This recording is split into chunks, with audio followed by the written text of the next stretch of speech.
By the way, when I told my wife we were watching this, she's like, "Oh, another cartoon? You guys have been doing a lot of cartoons lately." Well, and that's okay.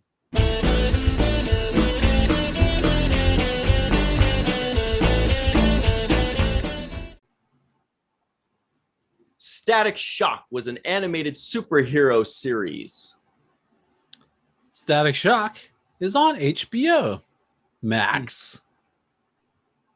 Static Shock put a shock to my system.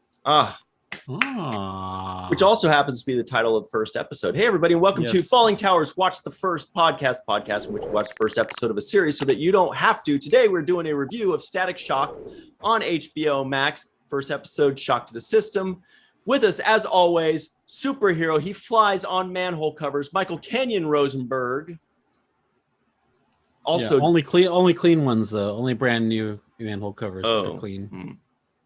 Also joining us, writer, director, producer, originally actor, and Christopher Walken impersonator, Bostonian, Neil Patrick Stevens, ladies and gentlemen.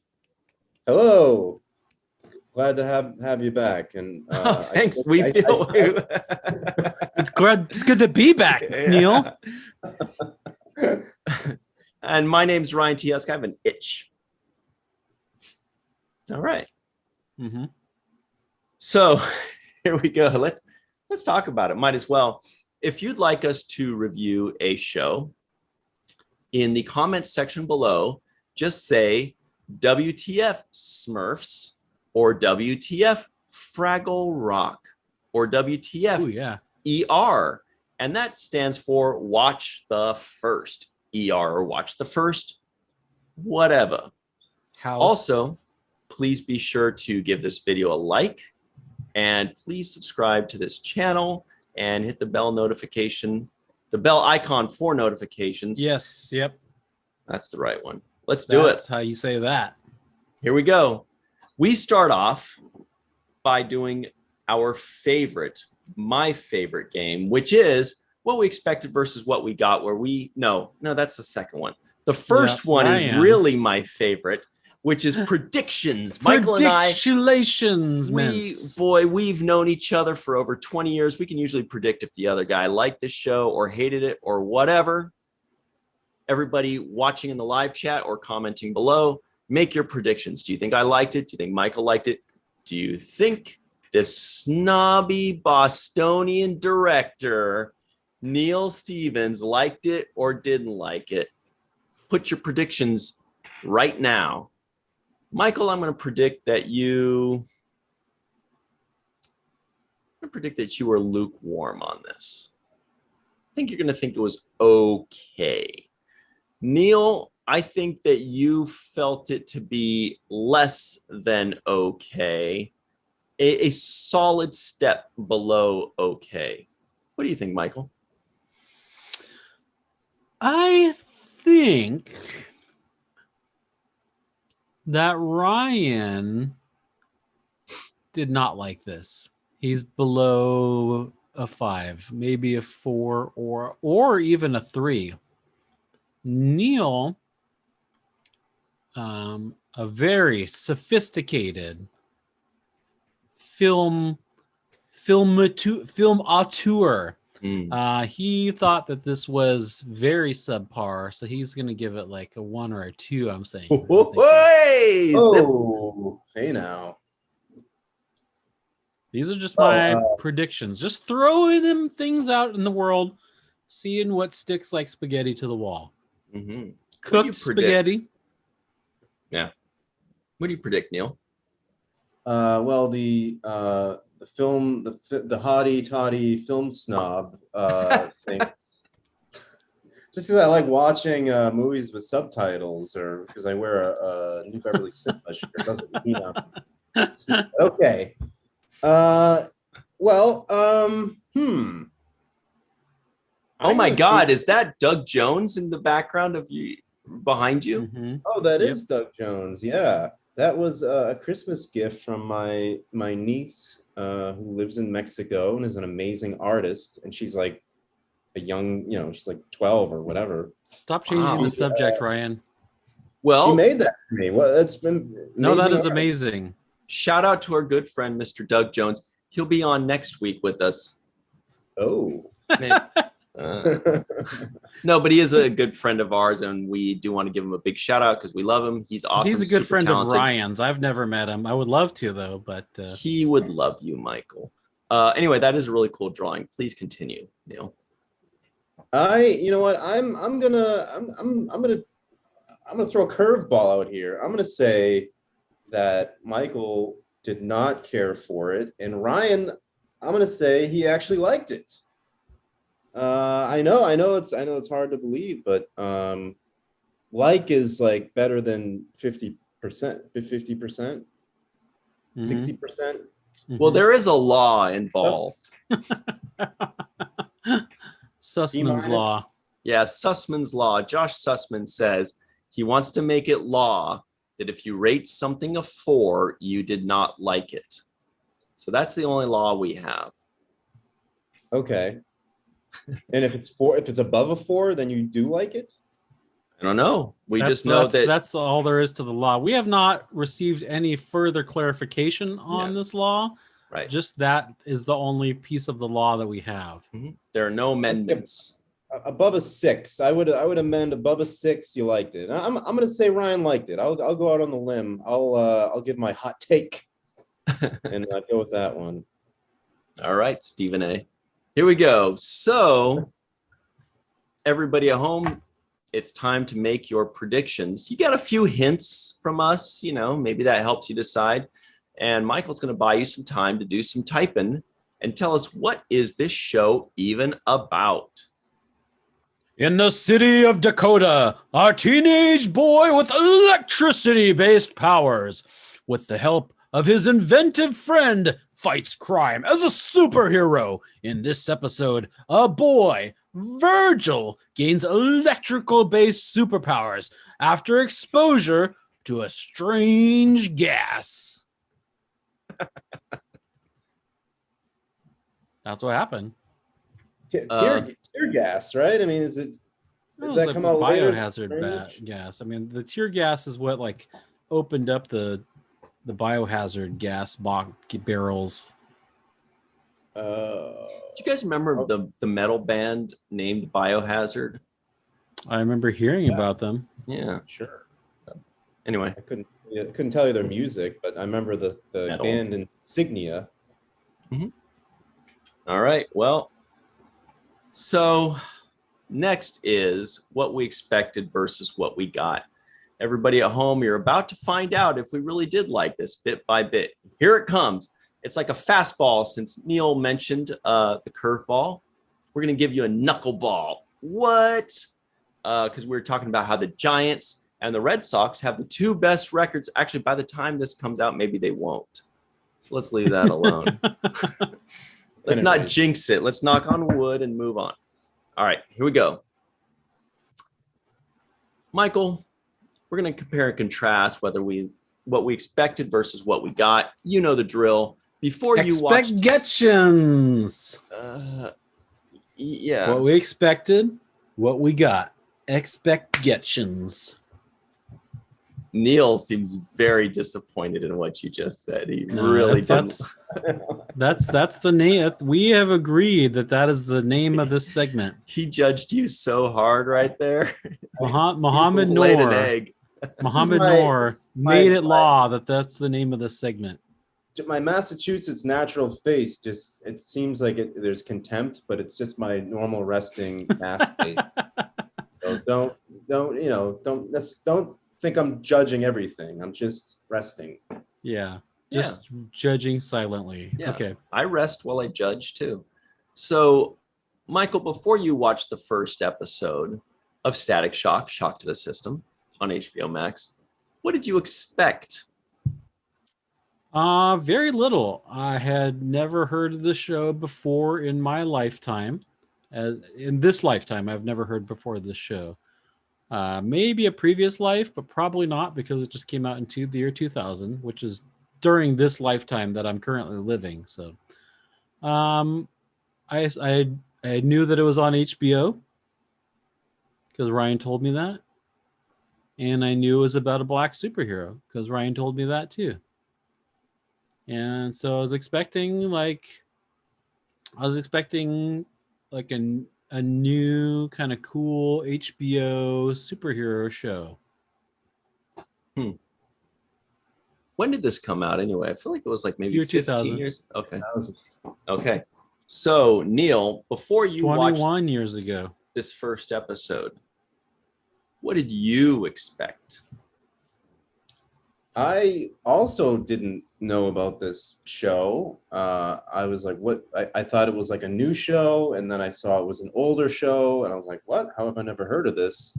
And I saw it was made in 2000, and I was like, all right, I was in college, and I was probably just in a constant, drunken daze, so I missed it. Yeah, in college. In college, just in that 4-year period. So I forgave myself for that, for not knowing it. So this is just what I expected, right? I expected, like 2000 style cartoon, which was like the Pixar days or whatever. I was thinking something along those lines. Okay. All right. Here we go. I'll tell you what I expected. I didn't expect much. I think Michael pretty much covered what I knew about it. I think it was one of those things where somebody suggested it or mentioned it, and I was like, oh, that's cool. How come I'd never heard of this? That looks interesting. It's not Marvel or DC, I don't think. So I think it's DC. Oh, really? Because I always get interested when it's not Marvel or DC. I'm always like, oh, cool. A small business superhero show. You know what I mean? Like not like the Amazon or Walmart, but like, the Ma and Pa shop comic. So I get a little excited about that. That's pretty much all I knew. I knew that it came out. I thought it was like the early 2000s. Turned out it's 2000. That's really it. DC. Darn. Well, shoot. Milestone Media / DC Comics superhero static. All right. That's what we expected. Michael, what did you actually get when you watched the first episode of Static Shock by DC? Right away, I'm hit with this 4:3 aspect ratio. I'm like, whoa, this is old. This is way older than I expected. I thought it was going to be like HBO. I had never heard of it before. I thought it was going to be a new show. And then I'm hit with bang, 4:3. Oh man, that's a old ass aspect ratio. For those of you that don't know, that means that it's like 4 units by 3 units. So it's like what old TVs used to be. It's just like, it's almost like a square. And instead of like these long 16:9 that we have now. So it really kicked your aspect ratio. Yeah, well, I right away I see, oh man, this is. So first of all, that's right what I see first of all. But then what I hear is this kind of cool go, whatever, I forget the way it goes, but it was like a real cool kind of catchy theme song. And I was like, all right, I started nodding my head. And I was like, all right, cool. All right, let's see what we got here. All right. And then it just was a terrible show. So no spoilers. Thank you, everybody. Good night. We'll see you next time. Okay. Neil, let's get down to business. I had a similar experience where I was like, when it started playing, I was like, this is the 90s. This is like a 90s show. This isn't a 2000s show. But if you think about it, it's from 2000, which was still like the 90s, right? Yeah, early 2000s is basically the late 90s. But it's not, though. It's 2000. Right. But it's basically the late 90s. Still like you can't argue the 90s didn't start until like maybe 2001. Do you guys walk into your next door neighbor's house and say, what? It's basically my house. It's just the very next house over. Yeah, Michael does, all the time, yeah. all the time. Yeah, naked. Yeah, I'll be just like go to the With refrigerator, Cheetos on see your what's- chest. Yeah, It's totally a '90s trope Yeah. of the neighbor from next door who's coming yeah, in. the you know. Kramer. Yeah, Anyway, So- please continue. Sorry. Yeah, Neil. you know, with the music and the you know the kid and play house party, go go go. Actually, my wife got up and she heard the music and she immediately got up and started doing the what is it called, the Cumberpatch, the cabbage patch, cabbage The patch. cummerbund? the Benedict Cumberpatch, the Cabbage Patch dance. and How she does the started- Cabbage like, Patch go? It's like It's like the Running Man, except you do this Like, kind of thing, right? Like Right. you're a witch stirring up your cauldron? that's how Almost, you make yeah. how you make Cabbage Patch. That's how you harvest it. Yeah, I guess. That's That's how you make coleslaw. Right. So and then I was like, oh, we just watched House Party the other day. She knew from House Party, and I was like, yeah, it's like House Party. She goes, no, this is actually the Dogecoin theme song. When the Dogecoin goes up, everyone dances to that song.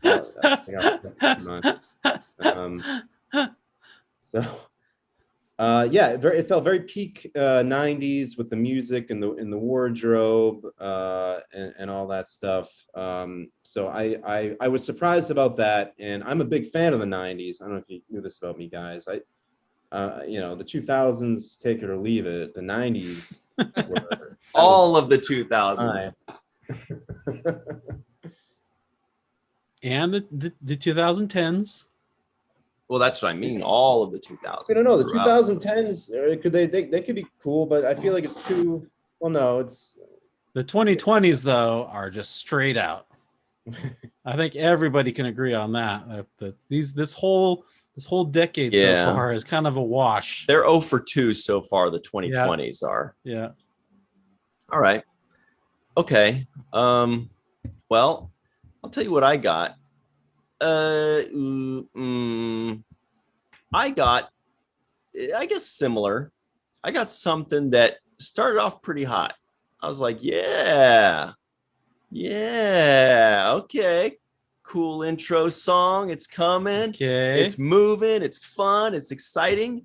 And then it kind of, And then the theme song ended. it took a big, it took a big dip after that. Dump. Yeah, that's what I was like. I know you think where I'm going to say dump, but I'm going to say dip. Took a big dip, Dump. and then it kind of righted a bit, righted the ship, and kind of faded out. It was okay. There was a lot of things I liked, and there are a lot of things I did not like. And boy, I cannot wait to talk about them. So let's not wait. First thing I didn't like, guys, and you and you tell me what you think about this, was at the beginning, I don't even remember what it was. Before he did the flashback, when he's like fighting the burglars, right? And he just says joke after joke after joke after joke after joke, and just kept going. I was like, enough. Like none of them were even funny anyway. Right. That's Ryan. That's Ryan's thing, is to say jokes that aren't funny. Stop dare trying to you. steal his thunder. How dare you? There was one. All right. There was one joke. The turning on the lights in the Roach Motel. 10-year-old Ryan. You telling me he wouldn't laugh at that one? I'm still working on my 8-year-old humor. I'm not at 10 yet anyway. Yeah. Truth. Yeah. But really, it was the fact that, like, it's the beginning of the episode. We want to learn what this show is about, and all we're getting is jokes or cute lines or silly this or silly that. And it was just, man, I was like, if I met this guy in person in real life, I'd be like, turn this guy off, dude. Like, enough. Say a normal thing. Just say yes. Just say yes, or say go over there. Not everything has to be. So what it was a lot of trying way too hard in that first major scene. I don't think the entire episode wasn't like that, thank goodness, but I was scared. I was scared. Well, there was a lot of that in the entire episode. But yeah, there's a lot to not like about the show. Not only the terrible jokes at the beginning, which let's face it, they were this show's probably meant for babies. Like this is probably like meant for like 2 or 3-year-olds who barely know how to talk, and it's just like the flashy colors and like all the action going on. But And no, so they can- because there were some pretty like adult themes in there, like gang banging and like shooting guns and violence well, and that's death. just trying to teach babies at an early age. Don't get into gangs. Don't get into a baby gang. You might think it's cool or cute, and you might think that you're going to get on a butt diaper commercial, but just don't do it. You're not just guys. Come on. Or But the then, cops tear gas you and turn you into a mutant. right. Well, so here's one of my major gripes is so they're having this gang rumble, and then the cops show up and they shoot tear gas and it knocks over a barrel that, and some kind of biohazard gas comes out of the barrel, and Ryan's background's just turned off immediately. Okay. So Hey. hey. But then Static Shock gets like electricity powers. The F-stop guy gets like fire powers. Like, wouldn't they all get the same like power? Wouldn't they all get some kind of like from what I know about superhero origin stories, like Peter Parker gets bit by a radioactive spider. Superman has the yellow Earth's yellow sun that gives them the powers. Like, wouldn't they all get the same powers? How do they all get these weird different powers from the same source of their powers? That just doesn't make sense to me. Well, isn't it make it make sense? But isn't it part of their personalities? Like F-stop, he's real. Oh, interesting. And by the way, F-stop, what a great name for a villain. And I was thinking, what are some other? I actually thought the same. I was like, that's a really cool name. I actually like the name F-stop. Could other cameras? That's nothing to do with the camera, though. I mean, when I hear villain. F-stop, I think about the iris on a camera. Right. Well, that's what I thought. I was like, wow, that cool name. Maybe What about shutter speed? What about ISO? Yeah, he's a photography student, That's like his soft interior. He's like, they just don't understand that I like taking pictures of daisies, but they'll never know because they're dicks, so I'm going to beat them up. No. See? Good impression. No. Thanks. I thought F-Stop was a great name. His real name was Yeah. something like Francis or something. If my name was Francis, I'd want to be F-Stop too. Yeah, I would. Yeah, I agree with that. F-Stop. It's just cool. It's a great Lower name. you But turn me, the what more does that I have to do with fire, though? Because It's just his name. He's a hothead. Right, but what is the name F? I mean, like Static Shock. That has to do with his powers. Yeah, but his real name was Virgil. Okay, so maybe he changed. Maybe F-Stop changes his name later or something. Yeah. So. To that makes more Fireball sense. guy. I think Okay. his name changes to Hot Streak. Because I watched Flamer. some of the second I'm sorry.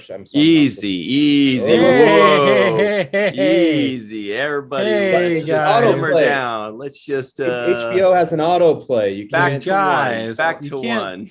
You can't do that. Settle. Okay. So something I did like very much is overstating. Something I liked significantly A little bit. was all the music and the musical cues. And I thought it made it fun when it's like, this guy's coming in and here comes the R&B music, whatever like that. And then here comes F-Stop or somebody. And it's like the metal music's playing, right? I don't know what that was, but he comes in and you're like, oh, it's kind of like, it gave you more on their personalities. It was like these musical cues. They kind of harkened back to like original series Star Wolf. Trek used to do that too a lot. What'd you say? Peter and the Wolf. Yeah. Thought you said that. That's pretty cool. Yeah. Neil, Peter and the Wolf. Where are we? I was thinking original series Star Trek, and I was thinking if like Kirk comes out to like a gnarly guitar riff. I had that in my head, but I was like, I don't remember that happening. But I don't know. It was second season. Oh, okay. It was a Vulcan loot. Ryan's never seen the whole original series. No, but they did do a lot of the musical cues. Like the villain would have their theme songs. Right. Anyway, so I thought that was really cool, and I want to know what you guys thought of the music. Was it fun? Was it annoying? Did it do anything to you? Well, I've already made clear that I was a big fan of the music because I'm a big fan of the 90s, not all 90s music, right? The best. So I enjoyed it. My wife was up dancing. She was literally dancing during the show. Yeah, she was doing the Garbage Pail Kid, right? She was, right? whatever it's called. Yeah, I like that. Even like they had the scene where he's changing his outfits in the wardrobe, and it was like, again, like another 90s like rom-com trope of changing outfits to the like, yeah, you right. There, and how you got it, girl. How does he have these different like superhero outfits though too? Back to the music though. I thought it was fun, but yeah, he's just got like a whole closet full of different like superhero costumes, and they're like, oh no, not that one. Oh, that one's good. That's it. That's the one. Sorry. It's a kid's cartoon. You're allowed to take certain liberties, I think. Speaking of certain liberties, Neil, since you mentioned Garbage Pail Kids, here's your Garbage Pail Kid. Oh, nervous Neil.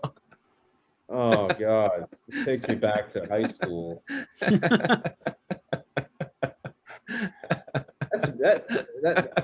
You'd be surprised at how accurate. You held a sign that said, "Will you go to prom with me?" And then, as she's saying yes, you're just like making her close her mouth back. Yeah, that brings me back. Wow, that really is that is creepily accurate. I'm not maybe as nervous and as quick to vomit nowadays, but yeah, back in the day, take cover. Speaking of prom, there was like a school dance in the show. Right. Thanks for saving us there, Mike. Virgil was like trying to ask his girlfriend Winnie Cooper if she wanted to go to the dance with him, but he couldn't get the nerve up. I've got the camera on you right now. Yeah. That girl Frida was played by Danica McKellar. It was Winnie Cooper. Winnie. Yeah. No way. Yeah. Mm-hmm. That's really cool. And then Virgil was played by none other than Phil Lamar. Right. Who does the voiceover for pretty much everything ever. Right. Oh, shout out to him. I was gonna say he plays Marvin in Pulp Fiction, the dude who gets his head blown off. That too. Backseat of the car, and then they need to clean the car. That was right. I don't watch the animated series like you guys do, but I recognize. Well, he played Hermes in Futurama, which is probably his most lucrative role, if of the ones that I've seen him play. But, dude, he's just in everything. Oh, and he's finally, if I remember correctly, he's finally in the Star Trek universe. Ah, he is. Yep, he does the voice Prodigy of the Admiral in Lower Decks. Ah, just the voice. Yeah, it's an animated show. It's an animated show. There's so many Star Trek. Watch your mouth. Watch your tongue. What's your favorite Star Trek series, Neil? Wow. I've never watched them straight through. My dad is a Trekkie, and I was I don't know, maybe it was a bit of rebellion for me. I didn't. He's always like watching Star Trek, and I was always like, oh, come on, Dad. But I probably the original series or Next Generation. He says Voyager's pretty good, but I don't really watch them. I like the movies. I like I saw, what was the fifth one? The Undiscovered Country. I saw that in the movie theater when it came out. Gross. Big fan of that movie. You like that movie? I was a little kid. I was a kid. Oh. Come on. It's like kids are watching this show like they're watching That's like true. That's true. Yeah. Standards drop as a kid. Yeah. Okay. Now, speaking of which, back to this show. Okay. Sorry, Neil. I'll stop giving you a hard time. Oh, no, here it is. This is Michael's favorite question every week. Who was your favorite character? He says it in a lower voice than I do. Michael, do Neil. you have a favorite character? No. I hated them all equally. Wow. Even F-Stop and Virgil? Especially F-Stop and Virgil. What about the sister that made like an egg smoothie? Oh, I hated her even more. What about the dad? The dad was cool. The dad was cool. Yeah, you're right. The dad can stay. What about the police that like shot at high schoolers for no reason?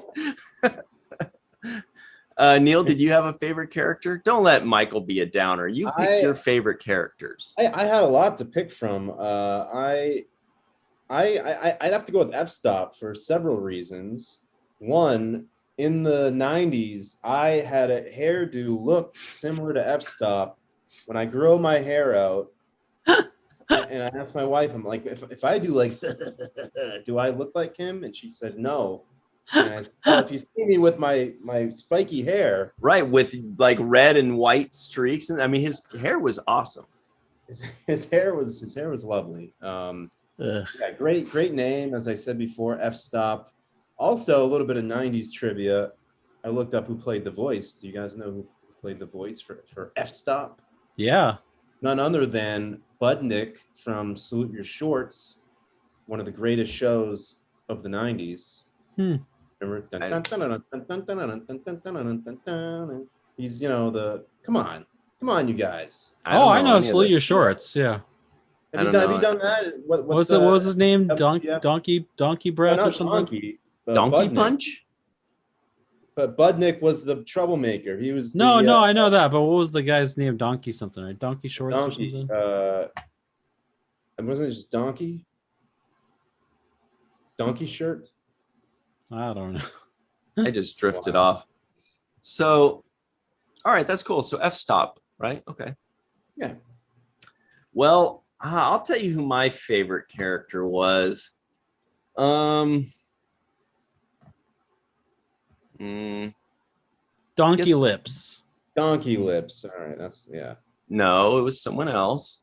Honestly, I guess my favorite characters would be the bad guys that are about to be unveiled to us in further episodes, in subsequent episodes. But we got a glimpse of them during the theme song. And when that theme song came on, I was like, wow, this is awesome because it's introducing the bad guys for us. Yeah, that's Ryan's favorite. And I was like, that's really cool to introduce the villains for us because guess what? The episode did not. It gave us the bad guys' origin story without actually giving us the bad guy. And that was kind of, I'd say that was my big qualm with the show because it could have been still a good show. A few too many jokes here or there, but it still could have been a good show had they, maybe 2/3 of the way through the episode, right? You cut out all those extra jokes and the prom stuff and whatever. 2/3 through, they already have the mutated bad guys, and he meets the first bad guy and fights him, and they get out luckily and save the day or whatever. And he says, Static Shock says something like, "Whoa, he's going to be tough to beat one day." And then cut to 4 or 5 other mutants that are coming up that are like, and we're thinking, oh, shoot, there's way more bad guys on the way too. Then you have yourself a good first episode. But instead, we never really got that battle. We never got what the show is presumably about. Yes, agree. Except So- except for the fact, except for what you're saying about how it could have been a good I show. knew you were gonna say I that. disagree with that part. So are you saying those guys who turned into purple mush are going to be bad guys? I thought they were just dead. Presumably, I think they're going to all be like different villains, which I thought was a great opening story. They're all going to be like all these different, because it's going to affect them all differently, I think. Yeah. Like Static that's Shock. Stupid. I thought that was cool because there are like all these gangbangers and bad guys and killers and all that.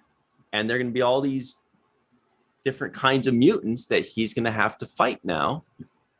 I was like, that's a great premise, but they should have gotten to it faster. Except for the fact that they wouldn't have all gotten different powers from the same biohazard gas. They wouldn't have gotten any powers from biohazard gas. Yeah, they would have just died. Yeah. or maybe maybe they should all have some kind of weird gas powers or something. That's what I'm thinking. Like they're Ew. Yes, yeah. Maybe they should all be like the spleen. From Mystery Man. Nobody. Yeah, I remember that. That was 90s. Yeah. I was like, that was a damn good movie, but I forgot. I lost my train of thought. But yeah, I guess my point is that it was dumb. Did you guys pick up on the Matrix reference? No. He was I don't know, I think he got beat up or something, and then he goes, oh, I wish I knew Kung Fu. Well, I don't think that was a Matrix reference, but it was right after the the Matrix. That was like it was right after the Matrix. That had to be. Yeah, it could have been because the timing of it. Yeah. Yeah, could have been. Whoa, I know Kung Fu. Like everyone was making Celebrity Jeopardy jokes back then. Yep. Yeah. Well, Michael, if there were one thing that you could change about this episode, because it seems like you're a little sour on it. So what could the one major thing be that could have made you less sour on it? I mean, obviously my major qualm is that they all got different powers from the same source.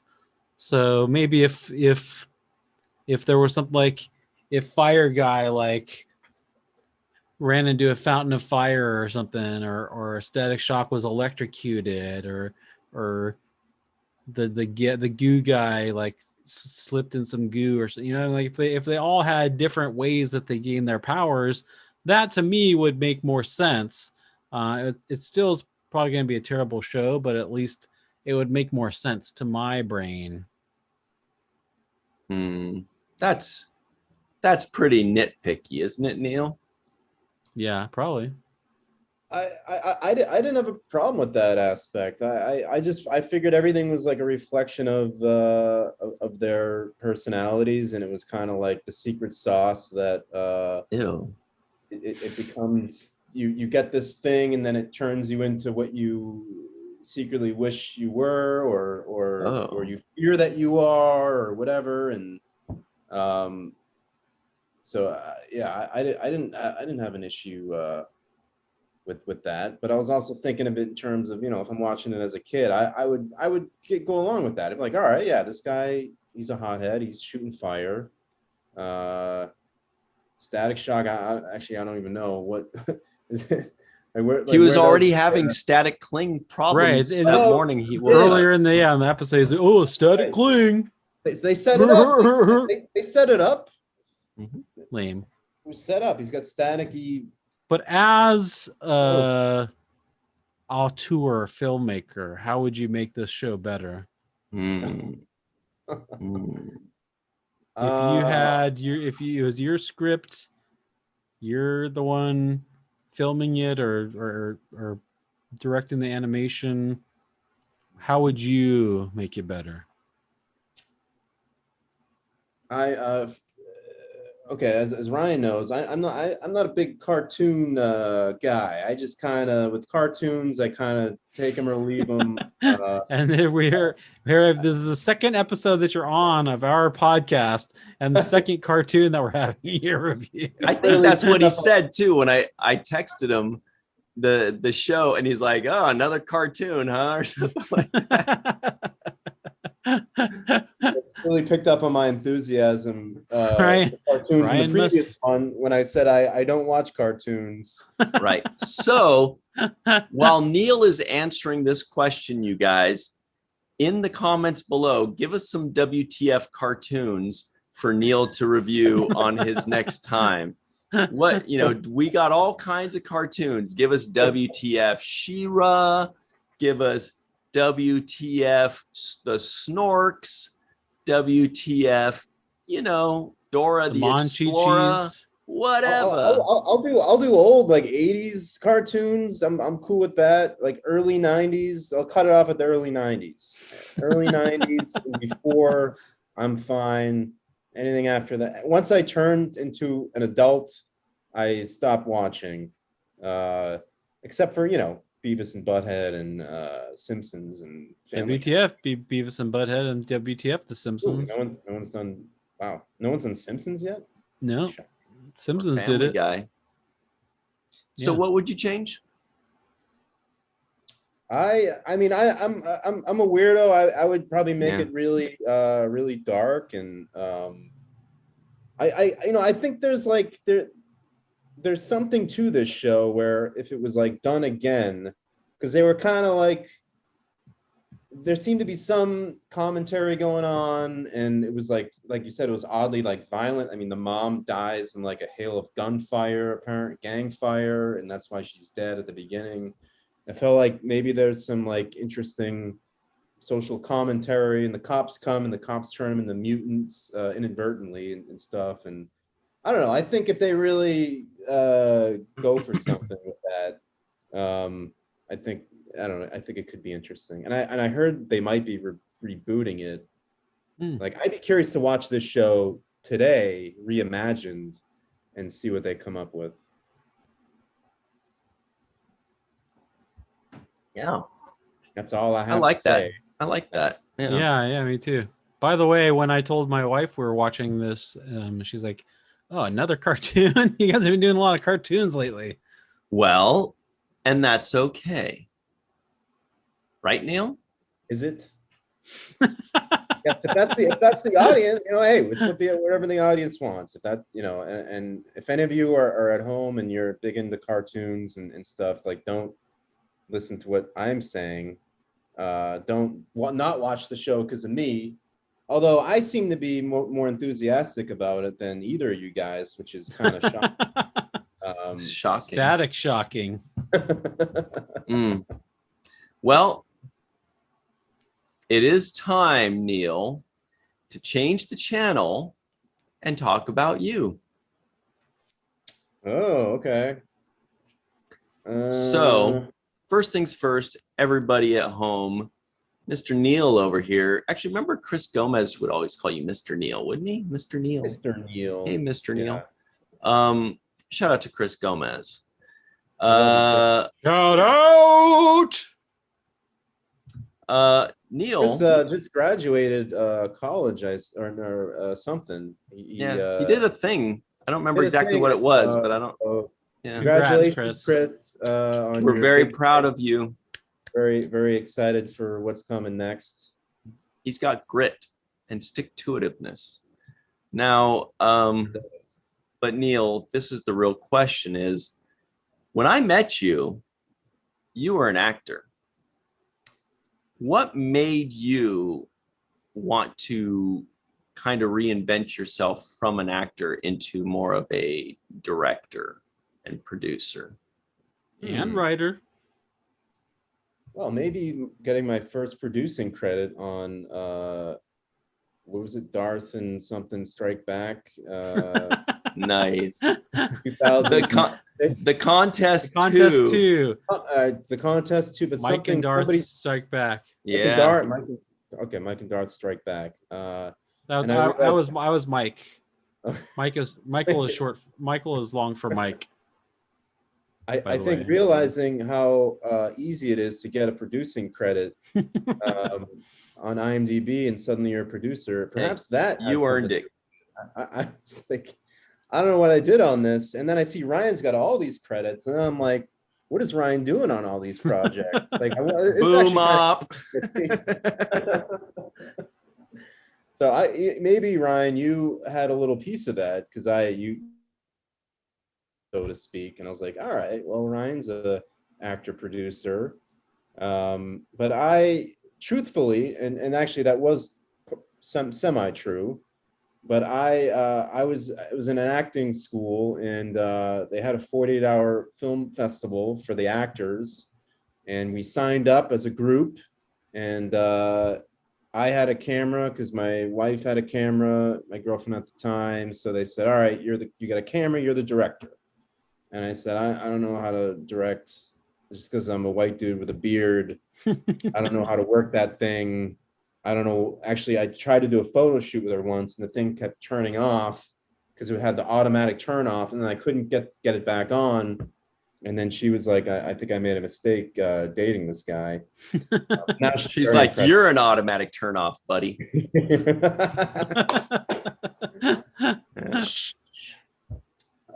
So I did it, and I did this Twilight Zone inspired thing that wasn't that great, but it wasn't bad either. And I said, I could probably do this. It doesn't seem that you just point the camera and you like have a vision. Mm-hmm. And of course, it's much harder than that. But it's also as easy as that when you're starting. So I just made a lot of crap on my own, and they usually generally got better. And then I found I really liked it. And I feel like I have some control over it. Whereas acting, you're always mm-hmm. like up to the whims of whoever hires you or auditioning. And it can be very difficult, Ryan, as you know, to deal with all that uncertainty. Mm-hmm. And writing your own stuff and directing gives you some degree of certainty. Although when you're trying to do bigger projects, it's harder because there's a lot more moving parts. But mm-hmm. when you're shooting stuff on your own, you just go out there and do it, and you made something. Yeah. So have you always been a control freak or what? No, sorry. What were you saying, Michael? I was gonna ask, do you edit all your own stuff too, and how'd you get into editing? Yeah, well, maybe as you know, especially when you're starting out, nobody's gonna edit your stuff for you. I mean, it's time, it's like, unless you're gonna pay them, then they'll edit. But when you're starting out, it's like you're on your own, buddy. You better learn how to do that, and it takes time. So I just learned it, and then I did edit my own stuff for a while until I started paying people who were better than me to do it. So the last two movies I had, I think the last two I've had an editor, or I always have somebody like look at it who's an editor, and they tell me what they think. But I'm glad I did learn it, because I think it is one of the most important skills mm-hmm. for a filmmaker and a writer to know is how to edit, because then you can see the movie in your head, you know what you need, you know what's going to get cut. I find that to be very helpful to know. But is it difficult to hand over control of your project to an editor who might have a different vision that you had as a writer and a director? Sometimes they can make it better, but it can be difficult to hand over that kind of control. I don't find it difficult at all, because you still have the control. Like, you still, you can be like, you know what, that sucks. Let's go back to the way I wanted it. So the only, to me, there's no downside. Like, either they come up with something awesome that you didn't expect, which I always do. I'm always like, do it your way. I don't like, just do it and see what you come up with. And they always come up with stuff you never thought of. Mm-hmm. And if it doesn't work, you can be like, you know what, let's go back to the way I was thinking it. So I've never really had an issue with that at all. Although I would have an issue if the producer, like a guy like Ryan, comes in there and he's like, I'm walking around, hey, big shot, this ain't gonna work. You're gonna have to cut this whole scene, and then I would listen. I would be like, all right, if it makes it better, great. But if they're like, and that's the bottom line. That's the terrible Stone- twos. That I would probably have a harder time with. Yeah, That but is I not- don't. yeah. That doesn't sound like a good advice anyway, because you can always just not include it if you shot it and it's terrible. You can just not include it in the final cut. So Mhm. Yeah. my God, thing would just be just to shoot it all, and then sort it Yeah. out later. God, I do that, Neil, 4 times, and you won't let me forget it. Jeez, in one day. Anyway, real quick, Neil, who is your biggest directorial influence? I know. Hmm. Directorial. You can't say Guillermo del Toro. Or If I Quentin can't say- Tarantino. Okay, definitely. I mean, I love Tarantino, but I don't I don't have his style. I am closer to Guillermo's style. But if I can't say Guillermo, No, you can't. I was just joking because you've got the picture of Doug Jones in the back. No, I know. Oh, I thought you were just saying it because he doesn't have the right accent to say it. Guillermo. I like John Carpenter, and I like Guillermo. I think Carpenter's movies are always kind of like fun, and even if they're horror, there's this underlying like excitement to them and fun to them. And Guillermo I like because he's just combining so many different things to tell his stories, and he borrows from so many different places, and it's all to add to this like singular effect that he tries to create with his movies, and I think he does it really well. So I think those two are probably my 2 biggest personal influences. Well, now, everybody at home, Neil's got all kinds of really cool movies that you can watch for free right now. Check him out in the description box below on his YouTube channel and all of his goodies. Dude, good stuff. Very interesting, scary short films, hilarious things. It's just great. You're going to love it, guys. And it's free, so go enjoy it. And he wins awards and stuff. Goes into film festivals and wins stuff. So check it out. Go check it out and then give him an award. Send me your awards. All right. Now, you kind of set the stage a minute ago when you said the bottom line, because that's what time it is. It's time for the bottom line. Bottom line. Michael calls it the terrible twos, but it's called No, the I bottom don't. line. It's So bottom here we line. go. It's the final 2 questions of the show. The terrible twos. Question number 1 Bottom line. is, on a scale of 1 to 10, Michael Kenyon Rosenberg. I know. Scale of 1 to 10, what would you give this first episode of Static Shock? Yeah, I'll just say 2.5. I don't really have any reasoning behind it besides my gut. I actually didn't write anything down after I watched the episode. Wow. But just thinking about it, how much I didn't like it. Yeah, I mean, I like the things that I did like about it was the theme music got me pumped. And I did like that they were trying to be a little bit woke about trying to talk a little bit about gang violence. But the rest of it was just lame. You know, I mean, I've spoken enough about how much I hated the fact that everybody gets different powers from the same stupid gas. I know that's such a minor thing too. Yeah, but it may be minor, but it's actually huge if you think about it in terms of the origin stories of superheroes. Like, I mean, that's a huge thing for me. But it's not surprising to me that I didn't like it. I'm not a huge DC guy. Yeah. So 2.5. Well, Neil, can you beat that scale of 1 to 10?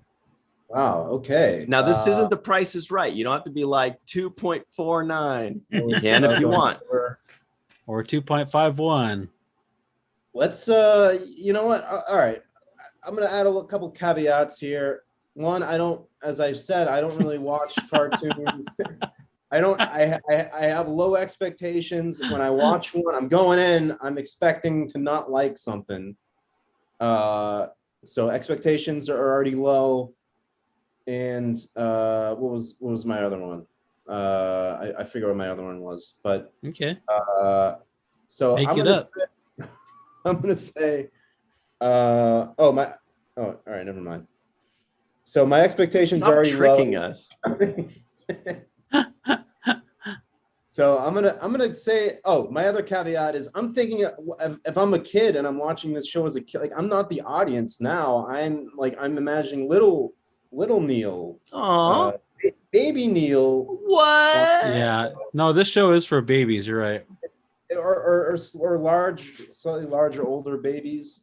I would give it let's give it a 7.5. I think I would, as a little kid, I would watch this show. I would probably keep watching it, and I would probably like it. And if I go back and I watch all the cartoons I watched as a kid, probably they suck, but I really liked them when I was little. Maybe you guys have had that experience reviewing these old cartoons you used to watch, and probably you watch them now. And you're like, Countless times. Yeah. Makes He-Man, no yeah. sense. How do they get their superhero powers from the same thing, and they're different? It makes. Yeah. But as a kid, you just like, go. But here's the thing, though. Here's the thing. You are not a. Maybe you are. I don't know. I'm pretty sure you're not a child anymore with facial hair like that. Child at heart. Well, So guys, you heard it. That's a 10. 7.5, kid as little Neil rating. I would watch it again as a little kid. As an adult, I might be a little too busy to continue watching it. Easy. Whoa. You're moving too far. You're moving too far. Okay. Look, the point is, it's a 10. It's a 10 from Neil and Michael combined. Okay. Okay. No. Yes.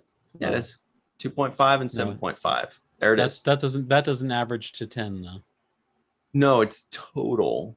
Now, I'm going to match that total, is what I would say if this were a better show. Now,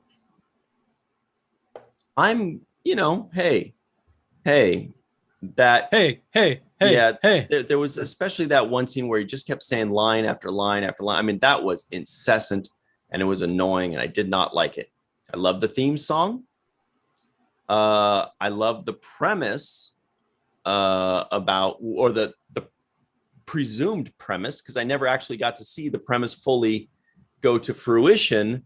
I'm just assuming this is where the show is going because the show ended before we actually saw what happens. And usually in the first episode, you need to know, what is this show going to be about? What's going to happen? And based on this first episode, we are to assume that this episode is going to be just about this kid and his high school stuff, because that's mostly what we actually saw. We didn't see him fighting bad guys, really, except for, in the flash forward thing. So I really wish that they would have shown us part of what the show is actually going to be about, which is him fighting bad guys. Would have given it a higher score for that. I love the music. I do like the bad guys. I was okay with the gas thing. I'm like, yeah, who cares? Move on. That's the way I looked at it. 5.5. 5.5 from me. 5.5 is where I'm better happy. than average. Yeah, because it was enjoyable. It was okay. It warmed up. It started off real high. It fell off a cliff, and then it warmed up, and then it stopped before it actually did something that I was hoping it would do.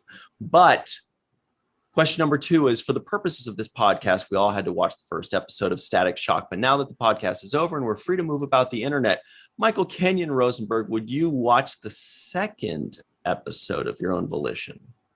Well, with a score of 2.5, it's not a hard guess to divine that I would not be watching the second episode. So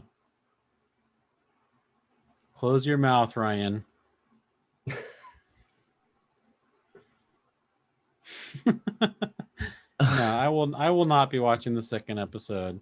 It was all I could do not to turn off the first episode, like right after all those dumb jokes. Turning on the lights in a Roach Motel. Come on.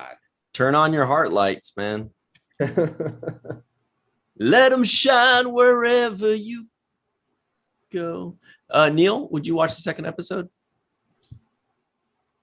If I took a time machine back What is to all with when all these caveats? if I took a time machine back to when I would say 6 years old, And then I you took bet the- you're not.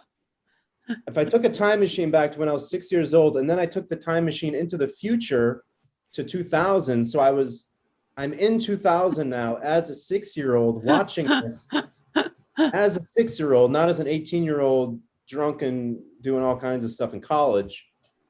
The answer is yes. I would watch this show if I took a time machine back and then forward again into the past. Right. What about you though in real As an life? adult human male, Right now in real life.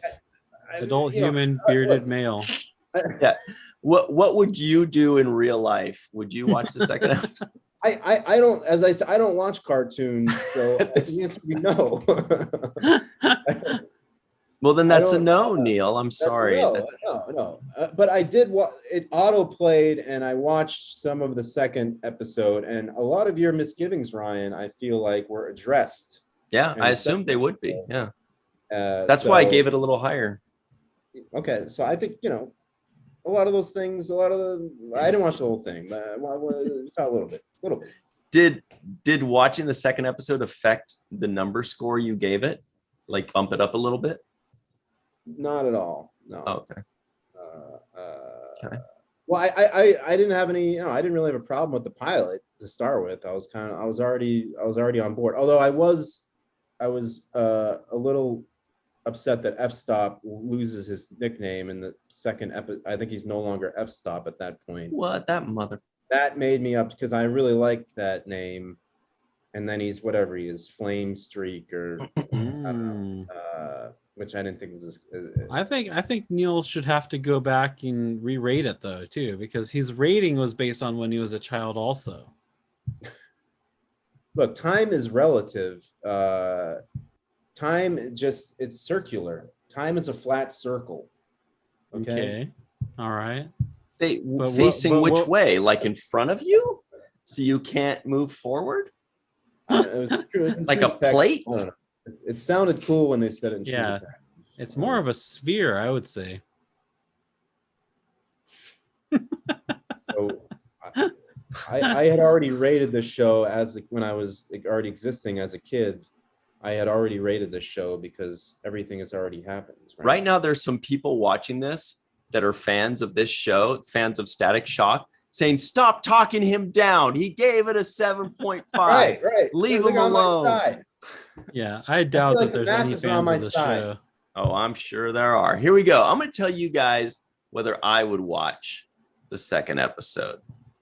No. But I didn't think it's so. not a hard no. I'm actually curious about it. I am curious.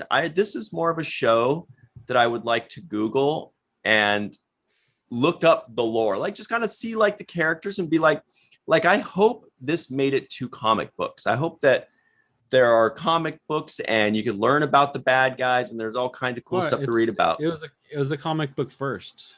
Okay, and that's what I thought. And I feel like that because I feel like this story here is very interesting and I feel like I would like it, but I'm not sure if the execution of that story was very good in this series. So I'm more interested in the story and the franchise than I am watching the actual second episode of this show. So it's a no, not a strong no, but a slight no from May.